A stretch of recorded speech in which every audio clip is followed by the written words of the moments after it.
శంకర్ గారు, G Telugu news కోసం సమయం కేటాయించిన ధన్యవాదాలు సార్. సో ఎట్లా చూస్తారు ఇప్పుడు ఈ బీసీ రిజర్వేషన్లకు సంబంధించి జీవో ద్వారా వెళ్ళబోతున్నారు? జీవో ద్వారా వెళితే లాస్ట్ టైం ఏం జరిగిందో మనకు తెలుసు. ఇప్పుడైతే 42% ఇంప్లిమెంట్ కావడానికి తక్కువ అవకాశాలు ఉన్నాయని నాకు అనిపిస్తుంది. మీరేమంటారు? కామారెడ్డి డిక్లరేషన్లో కాంగ్రెస్ పార్టీ చెప్పినటువంటి బీసీల విషయంలో ఆ మాటలన్నీ కూడా నీటి మూటలేని ఈరోజు కాంగ్రెస్ పార్టీ మాట్లాడుతున్నటువంటి మాటల వల్ల తేటతెల్లమైంది. 42% రిజర్వేషన్ కాంగ్రెస్ పార్టీ ఒక గందరగోళమైనటువంటి పరిస్థితిని సృష్టించి ఆ నెపాన్ని మిగతా రాజకీయ పార్టీల మీద వేసి తప్పించుకోవాలన్న ప్రయత్నంలో ఉంటూ కనిపిస్తూ ఉన్నది. గత శాసనసభ సమావేశంలో చర్చ సందర్భంగా రాష్ట్ర ముఖ్యమంత్రి గారు సభానాయకుడి నోటి నుంచి ఒక మాట వచ్చింది. ఇది అయితాయా పోయితేవాయా, లేకుంటే మేము పార్టీల పరంగా 42% ఇవ్వడానికి ముందుకు పోతామని అన్నప్పుడు ఆరంభంలోనే ముఖ్యమంత్రి గారికి అనుమానం ఎందుకు వస్తున్నది అని నేను అడిగిన తర్వాత విషయంలో ఇంకొక మాట కూడా కామారెడ్డి డిక్లరేషన్లో చెప్పారు.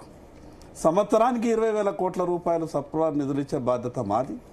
5 ఏళ్ళు మాకు అవకాశం ఇస్తే 1,00,000 కోట్లు తెలంగాణ రాష్ట్ర బీసీల కొరకు సప్లా నిధులు ఖర్చు పెడతామని చెప్పారు. ఈరోజు 2 సంవత్సరాలు 22 నెలలు దాదాపు గడిచిపోయింది. సంవత్సరానికి 20,000 కోట్లు అంటే 40,000 కోట్ల రూపాయలు ఖర్చు కావాలి, కానీ నయా పైసా రాలేదు.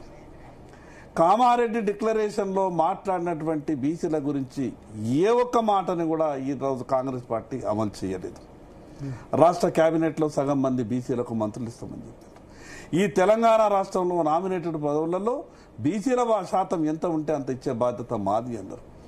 నిన్న లేక మొన్న ఆర్టీఐ కమిషన్లను 6 నేస్తే ఏ ఒక్క బీసీకి అవకాశం రాదు. అడ్వకేట్ జనరల్గా బీసీలకు అవకాశం రాదు. ఏజీలు బీసీలు గారు, పీపీలు బీసీలు గారు. ఈ రకంగా కాంగ్రెస్ పార్టీ బీసీలను పూర్తిగా అవమానపరిచింది. మాకున్నటువంటి అనుమానం, ఆ రోజు మేము ఏదైతే శాసనసభలో భారతీయ జనతా పార్టీ మద్దతిస్తలేదు అని ఒక ప్రపగండ చేసేటువంటి ప్రయత్నం చేసింది ముందు.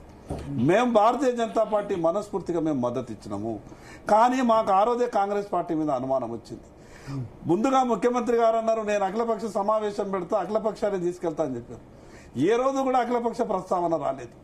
నిజంగా కాంగ్రెస్ పార్టీకి ఏ రోజు పార్లమెంట్లో మనం నడిచింది కదా, మిగతా అంశాలని, సంబంధం లేని అంశాలని పార్లమెంట్లో చర్చకు తీసుకొచ్చి స్తంభింపజేసే ప్రయత్నం చేశారు కదా. పార్లమెంట్లో కాంగ్రెస్ పార్టీ ఈ బిల్లు మీద ఎక్కడన్నా మాట్లాడే ప్రయత్నం చేసిందా, లేదా షెడ్యూల్ 9 గురించి చర్చ చేద్దామని ప్రయత్నం చేసిందా?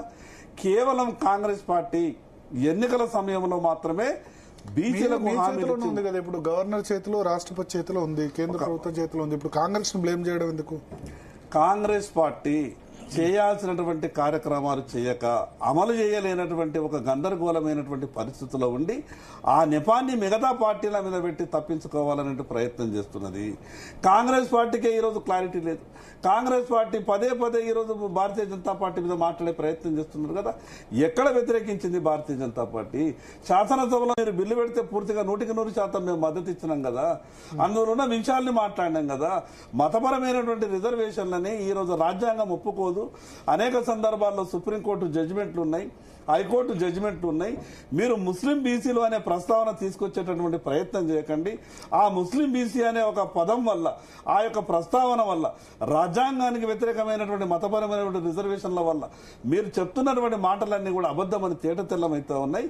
ఈ రకంగా మీరు మోసం చేసే ప్రయత్నం చేస్తున్నారు. కాబట్టి మీరు ఈరోజు ఈ కాంగ్రెస్ పార్టీ నాయకులు ఆ రోజు శాసనసభలో బిల్లు ప్రవేశపెట్టగానే ఆ ఫలాలన్నీ రాష్ట్ర బీసీలకు అందినట్టు, మేమేదో కుర్చీలలో పోయి కూర్చున్నట్టు, జిల్లా పరిషత్కు 42% బీసీలు జిల్లా పరిషత్ చైర్మన్లు అయిపోయినట్టు, మండలాల్లో అయిపోయినట్టు, సర్పంచులు అయిపోయినట్టు, మిఠాయిలు పంచుకొని తినండి అని చెప్పారు.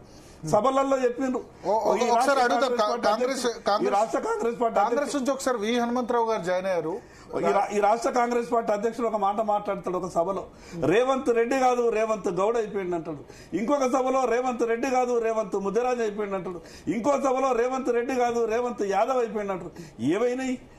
ఏవైనా మీ పేర్లు మార్చుకొని ఈ మోసం చేస్తారనే తెలుసు. మేము అందుకే శాసనసభలో మాట్లాడినాం. శాసనసభలో మాకు ఉన్నటువంటి అనుమానాలను వ్యక్తం చేసినాం.